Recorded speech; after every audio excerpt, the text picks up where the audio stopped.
Kung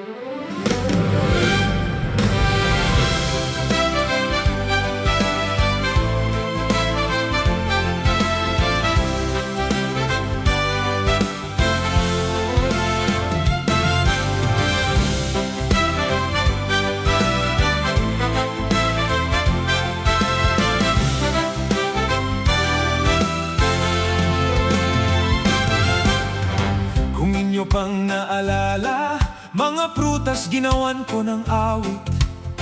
Heto naman mga gulay, sa bahay kubo'y hindi nabanggit. Narito sila repolyo, sitsaro, pipino at munggo, ampalaya, siling paraka, siling haba at okra. Meron pa asparagus, bitsuelas, letsugas, kulitis at patatas, sayote, kamote, ube, kabute at gabi.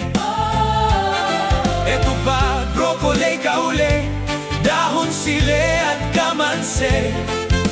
Ihabol pa natin ang malunggay, katuray at petsay. Sabi ng matatanda, ang laging pagkain ng gulay ay nakakahaba daw ng buhay. Totoo naman dahil ito'y ibinabatay sa iba't ibang sustansya na kanilang tinataglay.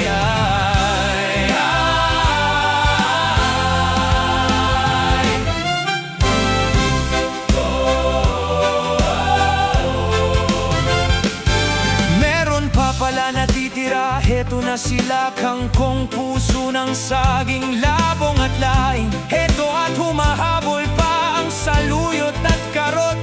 Wala na yatang hahabol pa, lahat ay nasabi ko na. Sabi ng matatanda, ang laging pagkain ng gulay ay nakakahaba daw ng buhay. Totoo naman dahil ito'y binabatay sa iba't ibang sustansya na kanilang tinataglay.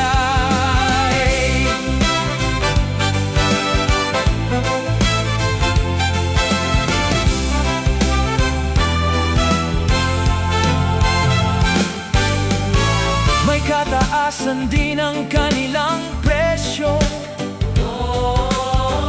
Karamihan kasi galing pa sa Baguio. Lalo na kung sobrang lamig, mga gulay ay nagyeyelo. Isang dahilan din kapag nadaanan ng bagyo. Mga kaibigan, wala na bang kakulangan? Inyo nang pagpasensyahan, Sana abot ng aking isipan. kung kayo'y meron pang naiisip, inyo na lang